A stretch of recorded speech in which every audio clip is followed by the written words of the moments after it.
BSc part 1 physics में आज हम प्रैक्टिकल्स के बारे में बात करेंगे। अभी तक हमने फिजिक्स के पेपर में जो भी पढ़ा थ्योरेटिकल पढ़ा, सैद्धांतिक रूप से पढ़ा। अब हम प्रैक्टिकल में कुछ प्रयोगों द्वारा फिजिक्स के सिद्धांतों को सत्यापित होते हुए देखेंगे। प्रैक्टिकल के सिलेबस में आपके 2 सेक्शंस हैं, ए और बी।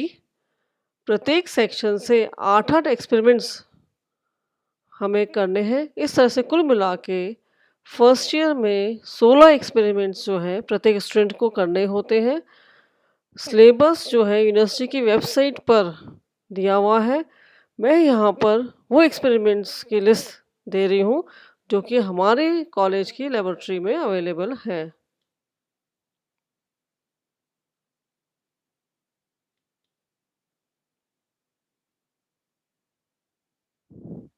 सेक्शन ए जो है वो इलेक्ट्रिकल वाला है और यहाँ पर जो ब्लू कलर से लिखा है वो इंग्लिश में, उसी को हिंदी में ट्रांसलेट करके हमने नीचे लिख दिया। तो यहाँ पर जो है 3 एक्सपेरिमेंट्स हैं। पहला एक्सपेरिमेंट जो है हमारा मैक्सिमम पावर ट्रांसफर थ्योरम को सत्यापित करना है, वेरीफाई करना है। दूसरा, किसी भी गैल्वेनोमीटर को दी गई परास के अमीटर में रूपांतरित करके उसका अंशांकन करना। इसी तरह से किसी दिए हुए धारा मापी गैल्वेनोमीटर को दी गई परास के वोल्ट मीटर में रूपांतरित करके उसका अंशांकन करना।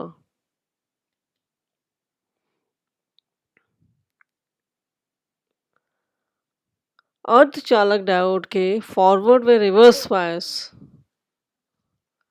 के अभिलाक्षिक वक्र खींचना और उसी बायसिंग में प्रतिरोध का मान ज्ञात करना। कैरी फॉस्टर सेतु की सहायता से तार का विशिष्ट प्रतिरोध ज्ञात करना तथा 2 अल्प प्रतिरोधों के मध्य अंतर ज्ञात करना। किसी धारावाही वृत्ताकार कुंडली के अक्ष पर उत्पन्न चुंबकीय क्षेत्र का अध्ययन करना तथा उसके लिए आवश्यक ग्राफ खींचकर कुंडली की त्रिज्या ज्ञात करना।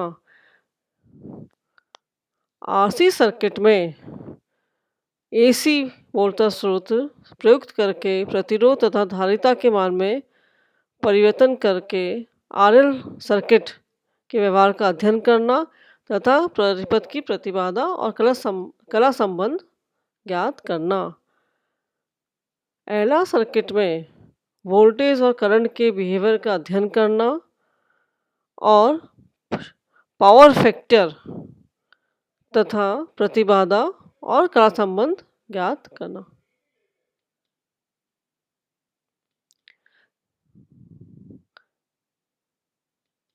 सेक्शन बी में जो कि मैकेनिकल है, बंकन की विधि से किसी दंड छड़ का यंग का प्रत्याशा गुणांक ज्ञात करना। सर्ल के उपकरण की सहायता से यंग का प्रत्याशा गुणांक, अपरूपण प्रत्याशा गुणांक व पॉइसन निष्पत्ति ज्ञात करना। मैक्सवेल नीडल की सहायता से मॉड्यूलस ऑफ रिजिडिटी, अपरूपण प्रत्याशा गुणांक ज्ञात करना। सांख्यिकी बोर्ड की सहायता से यादृच्छिक क्षय का अध्ययन करना और डिके कांस्टेंट ज्ञात करना। कंपाउंड पेंडुलम, पिंड लोलक की सहायता से अवमंदन का अध्ययन करना। एक युग्मित लोलक कपल्ड ऑसिलेटर का उपयोग करके इसकी नॉर्मल मोड्स का अध्ययन करके इनकी आवृत्तियों के विभाजन का अध्ययन करना।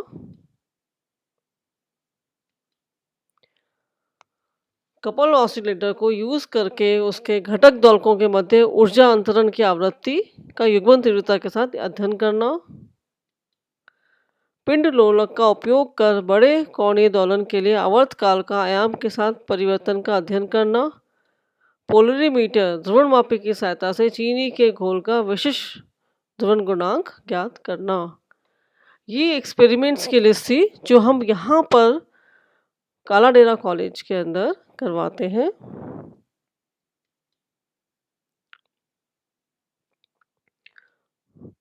कोई भी एक्सपेरिमेंट करने से पहले हमें कुछ चीज़ों का ज्ञान होना आवश्यक है।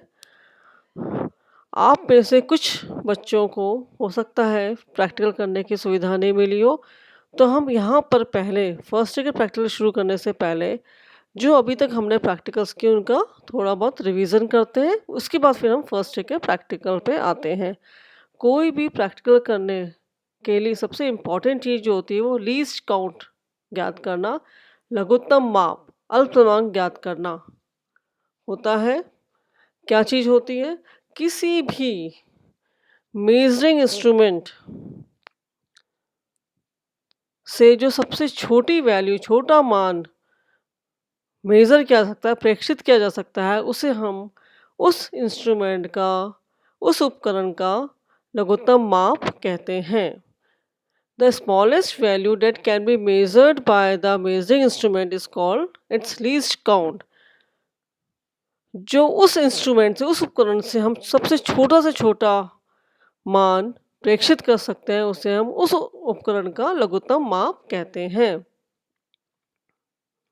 जैसे कि हमें पता है कि एक मीटर स्केल होती है, उसके अंदर सबसे छोटा हम जो खाना होता है वो 1 मिलीमीटर का होता है। 1-1 मिलीमीटर के डिविजन्स पे होते हैं उसके अंदर। वर्नियर स्केल के अंदर 0.1 मिलीमीटर पे होता है। ऐसे ही माइक्रोमीटर में हो सकता है 0.01 या 0.05 का हो, इस तरह का होता है। किसी भी उपकरण का लीस्ट काउंट, किसी भी उपकरण का लघुत्तम माप ज्ञात करने के लिए यदि उस उपकरण के अंदर 2 स्केल हैं, तो पहले हम मुख्य पैमाने का लघुत्तम माप ज्ञात करते हैं। वो क्या होता है कि मुख्य पैमाने पर सबसे लघुत्तम, सबसे छोटी रीडिंग में हम मुख्य पैमाने पर जितने भी खाने होते हैं उससे भाग दे देते हैं। इसी तरह से उस इंस्ट्रूमेंट का, उस उपकरण का जो लीस्ट काउंट हम निकालते हैं, लघुत्तम माप जो हम निकालते हैं, वो होता है least count of main scale divided by divisions on secondary scale. कि मुख्य पैमाने का जो भी लघुत्तम माप होता है, जो हमने अभी ऊपर वाले फॉर्मूले से ज्ञात किया, उसमें हम जो द्वितीयक स्केल है, द्वितीयक पैमाना है, उसके खानों से भाग दे देते हैं। जब हम एक्सपेरिमेंट में करेंगे तो हमें और अच्छे से ज्ञात होगा। और आप लोगों ने में से कुछ ने किया भी होगा एक्सपेरिमेंट। जैसे यहाँ सबसे पहले हम लेते हैं मीटर स्केल है ये। यहाँ से हम देखें तो 1 सेंटीमीटर है ये, 1 से 2, और यहाँ पर इसके अंदर 10 खाने हैं। तो इस पैमाने का लीस्ट काउंट कितना हो जाएगा? 1 सेंटीमीटर अपॉन 10 खाने, तो 0.1 सेंटीमीटर, या इसको हम 0.1 सेंटीमीटर क्या कहते हैं? 1 मिलीमीटर। इसका न्यूनतम कितना मान सकता है? ये तो 0 है, उसके बाद 1 मिलीमीटर नाप सकता है। और ये कहाँ तक होती है? मुख्यतः स्केल सबने देखिए 30 सेंटीमीटर तक की स्केल होती है। तो लघुत्तम माप क्या होता है कि इसका एक खाना, ये खाना कितना नाप सकता है? न्यूनतम। नेक्स्ट है वर्नियर कैलिपर्स। ये आप लोगों ने सबने पढ़ा भी होगा और अपने स्कूल की लेबोरेटरी में देखा भी होगा। वर्नियर कैलिपर्स के अंदर 2 पैमाने होते हैं। एक तो ये वाला पैमाना होता है, एक ये छोटा पैमाना होता है। इस पैमाने को जो पूरा स्केल जैसे जा रहा है उसे हम कहते हैं मुख्य पैमाना, मेन स्केल। और ये जो है छोटा, जिसमें 0 से लेकर 10 तक के खाने होते हैं जनरली, सामान्यतः, उसे हम कहते हैं वर्नियर स्केल। इससे हम किसी पदार्थ या किसी वस्तु का व्यास, आंतरिक व्यास, बाहरी व्यास, उसकी मोटाई, उसकी गहराई, ये नाप सकते हैं। 3 जगह से नाप सकते हैं, पहला, दूसरा और ये तीसरा। ठीक है। इसका लीस्ट काउंट कैसे निकालेंगे? इसमें 2 स्केल है, तो पहले तो हम निकालेंगे इसका हमें पता है कितना है, यहाँ से लेकर 18 है, और हम खाने गिन लेंगे कितने हैं? 10, 20, 30, 40, 50, 60 ऐसे करके 180। तो 0.1 जो है सेंटीमीटर, इसका लीस्ट काउंट है। इसमें खाने कितने हैं? 10। तो वर्नियर कैलिपर्स का लीस्ट काउंट कितना हो जाएगा? पहले हम निकाल लेंगे मेन स्केल का कितना है, 0.1 सेंटीमीटर या 1 मिलीमीटर, वो हमने लिख दिया। इस पे कितने खाने हैं? 10 खाने हैं। तो हमारे पास जो लीस्ट काउंट हुआ वर्नियर कैलिपर्स का, वो आ गया 0.1 मिलीमीटर या 0.01 सेंटीमीटर। तो ये कितना नाप सकता है? 1.11 तक नाप सकता है। 2 डेसिमल प्लेस तक वर्नियर कैलिपर्स जो है हमारा नाप सकता है। नेक्स्ट एक्सपेरिमेंट है स्क्रू गेज। इसे हम तार के त्रिज्या विज्या ज्ञात करने के काम में लेंगे। इसमें भी 2 स्केल है, एक तो ये स्केल है और एक ये है। ये तो इसका मुख्य पैमाना है, ये इसका वृत्ताकार पैमाना या सेकेंडरी द्वितीयक पैमाना इसे हम कह सकते हैं। यहाँ पर हम ये जो है पैमाना, इसको हम लेके देखते हैं। तो यहाँ पर हम देखें तो यहाँ तक में कितने खाने हो गए, 10 खाने हो गए। तो इसका हो गया 10 खाने बराबर कितना नाप रहा है, 0.5 सेंटीमीटर। तो एक खाना कितना नापेगा, 0.5/10। तो कितना हो जाएगा, 0.5/10 तो आ जाएगा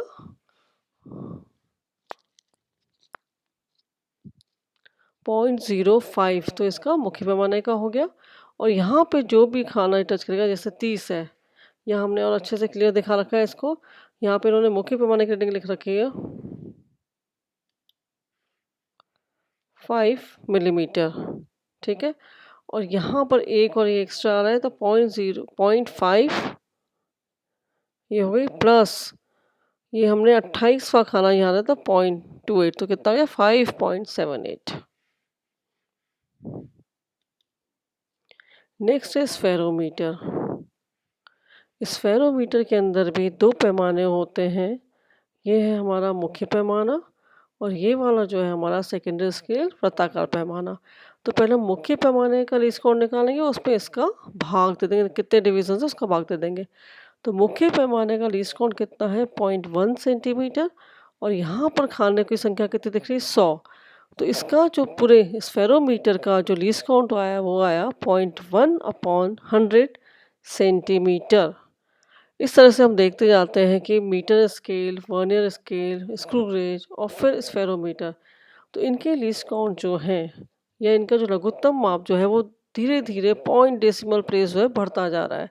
मीन्स स्केल की कंपैरिजन में वर्नियर कैलिपर्स अच्छे नापेगा, वर्नियर कैलिपर्स की तुलना में स्क्रू गेज और भी एक्यूरेटली नापेगा, और वर्नियर कैलिपर्स स्क्रू गेज की तुलना में स्फेरोमीटर और भी जो है एक्यूरेट नापेगा। ये हम पहले समझ लेंगे, उसके बाद हम जो है